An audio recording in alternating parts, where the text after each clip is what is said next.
Magandang gabi po sa inyong lahat. Kumusta po ang lahat dyan? Sana nasa mabuti tayong lahat, no?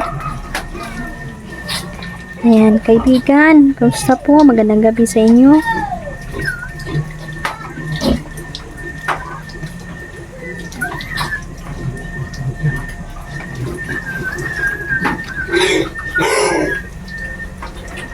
Opo, kaibigan. Meron po kasing nagtatanong. Opo.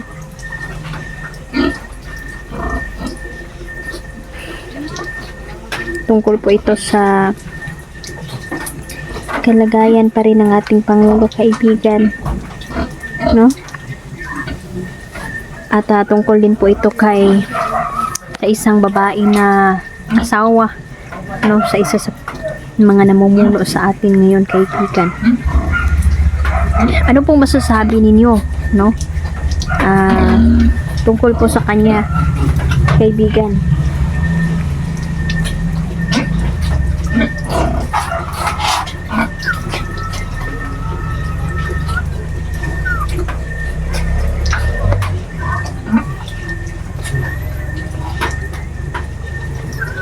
Opo. Sabi ni kaibigan, no, na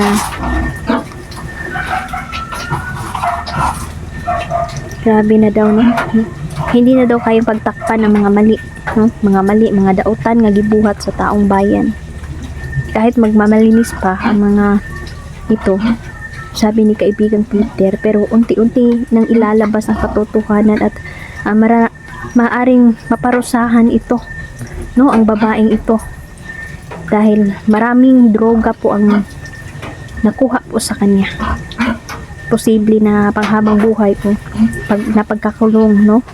O bibitayin siya doon sa ibang bansa. Posible daw ito mangyari. Naku po, huli na po yata ang pagsisisi para sa kanya. Tama, kaibigan. Grabe naman, no, kung ganun, kaibigan. Di ako makapaniwala, no, sa mga nalaman ko ngayon. At tayong mga tao nagsisigaw na ngayon na Marcos resign, kaibigan. Opo.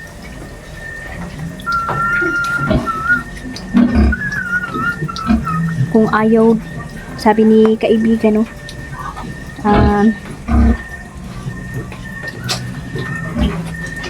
sabi po ni kaibigang Peter na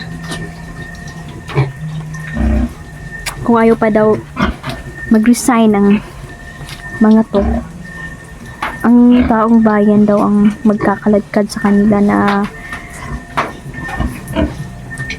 pagbitiwin na sa pwesto. Dahil galit na talaga mga tao ngayon, no? Gusto nilang maibalik na talaga ang Pangulo sa Pilipinas. Kumusta naman po si Pangulong Duterte ngayon, kaibigan mo? Pwede nyo po bang malaman po kung ano po yung iniisip ng ating Pangulo ngayon?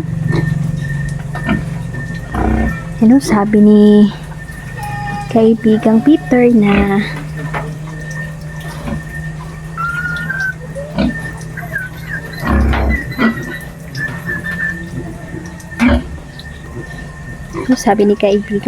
po na miss na po ni Tatay Digong, no, yung mga paborito niyang ginagawa, no, yung mga ginagawa tsaka yung mga pagkain, no, meron siyang na-miss. Ano po yung paborito ng ating mahal na Pangulo, kaibigan?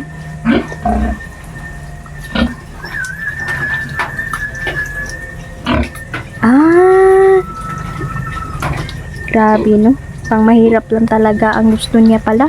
At gusto di ay ng ating Tatay Digong na namimiss niya po yung pagkain na bulad tsaka munggo. Tsaka mahilig daw po siya sa saging, no? Saging na niluhag, saging na prito, yan talaga yung gustong-gusto niya. Huwag daw tayong mag-alala kasi okay naman po ang ating Pangulo ngayon, no? Okay naman siya ngayon. Pero sabi ni kaibigan, iniisip talaga ng Pangulo ang kapakanan ng taong bayan mo. punong-puno pa rin siya ng pag-alala at ah,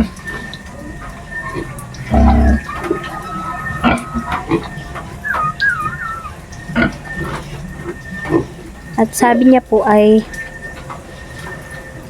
palagi niya iniisip na siya na lang daw, wala na sana madadamay, at ayaw niya na tayo ay mahirapan at umiyak.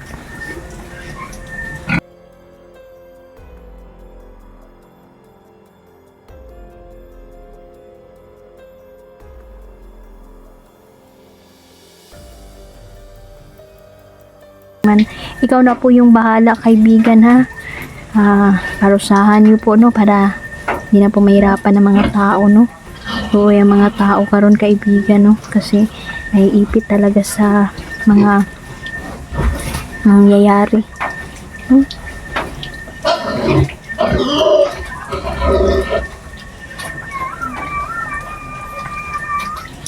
Sabi ni kaibigang Peter na planado talaga, no, planado na talaga ang pagkuha kay Pangulong Duterte. Talagang naging may teamwork na talaga na naganap, no, sa paghuli sa ating mahal na Pangulo.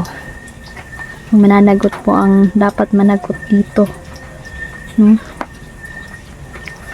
Ayan, kakalungkot na naman kasi may nabalitaan na naman tayo, kaibigan, no, na may batang binaril naman, no, ng isang kriminal. Tama po yung sinabi mo, kaibigan, no, na mag-iingat tayo dahil pakalat-kalat na po talaga ang kriminal. Hindi lang daw kriminal, adik, kidnapper ang unti-unti nang lumalabas ngayon. Hindi na talaga sila takot gumawa ng kasamaan. Hindi na takot pumatay ng tao.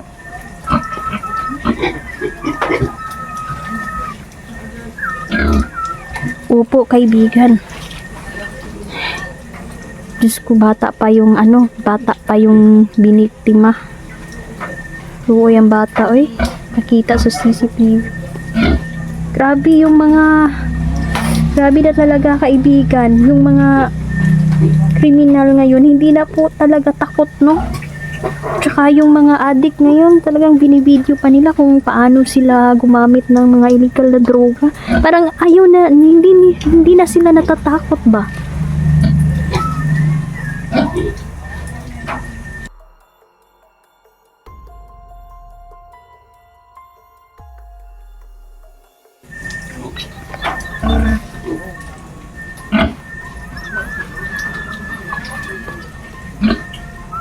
Hindi daw talaga matatakot ang mga hindi talaga natatakot ang mga kriminal, sabi ni kaibigang Peter, dahil meron po silang gisandigan karon, no, na isa sa mga politiko, no, na may politiko din kasi, sabi ni Peter, na lulong ngayon sa droga at nagnegosyo pa, no, ng drugs. Parang nabigyan po sila ng kalayaan ngayon.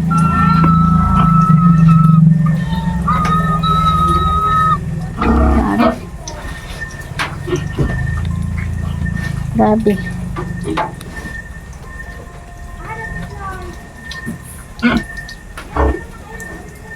Grabe na talaga, kaibigan.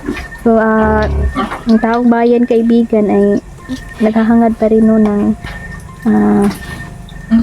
wala pa rin silang ibang dasal kundi magkaroon talaga tayo ng katahimikan, kapayapaan, at saka sana po ay pagkasundo-sundo na lahat. Tsaka balita ko po, kaibigan, no, na parang nagkanya-kanyang tago na yung mga sakim ngayon. Parang nagtatakot na po sila, no, kasi unti-unti nang lumalabas ang katotohanan. Parang hindi na po nila talaga napigilan ang paglabas ng katotohanan, kaibigan. Opo. Ay, sana po, opo.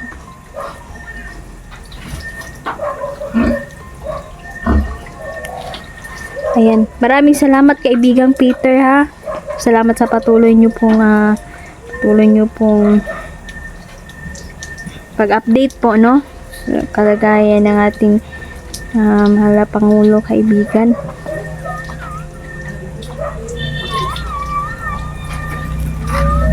Sabi ni kaibigan, ayaw din po nila na mag-alala yung mga tao, no? Kaya base lang po ito sa kanilang nakikita, no? Sa mga mangyayari po. Salamat po kaibigan. Opo.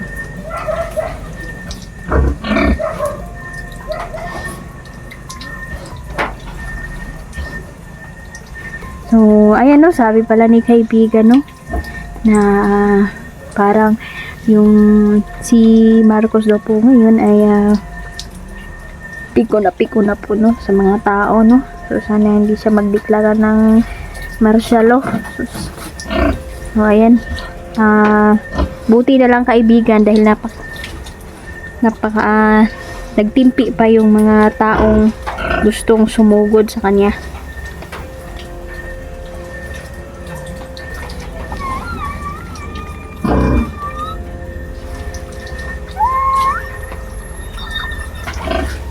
Opo.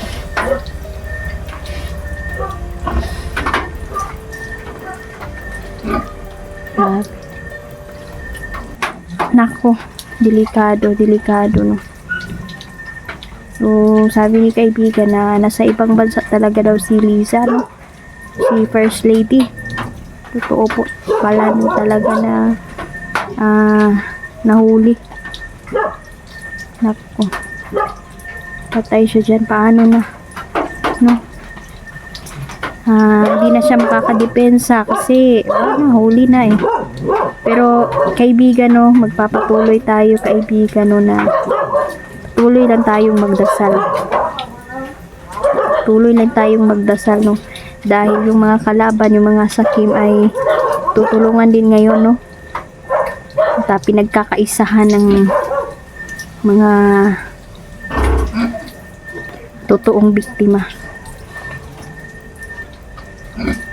Maraming salamat kaibigan, no. At mamaya, no, ay mag-update po kami. Di tayo mamaya, no, sa mga posibleng mangyari, no, sa mga makikita natin mga kaibigan, no, sa unahan, no. Yan. So, sabi pala ni kaibigan, no, na mag-ingat lang daw tayo. Tsaka papaalala talaga niya lagi na magdasal. Yan yung pinaka-powerful na sandata ngayon, no. So, ayan. Maraming salamat, no. Hanggang dito na lang. So, kaibigan, meron pala akong hiling, no. Sana naman kaibigan, no, makahanap ng sana makakain na yung mahal na Pangulo natin ng kanyang paborito. Namimiss na talaga niya yung bulad tsaka munggo, kaibigan, no? Pwede bang hatda natin kahit malayo, kaibigan, ng ating mahal na Pangulo para makakain naman siya doon, kaibigan. Salamat po.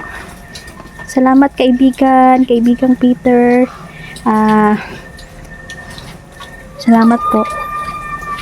Opo. Thank you po. So, ayan, no. Hanggang dito na lang po muna. Maraming salamat. Shout out po sa inyong lahat. Tsaka sa may mga mabubuting puso, no. Hindi ko lang ito i-mention. Lahat kayo, no. Salamat. Ingat po tayo ngayon. Masama po ang panahon ngayon, no. At sana safe po tayong lahat. Ingat.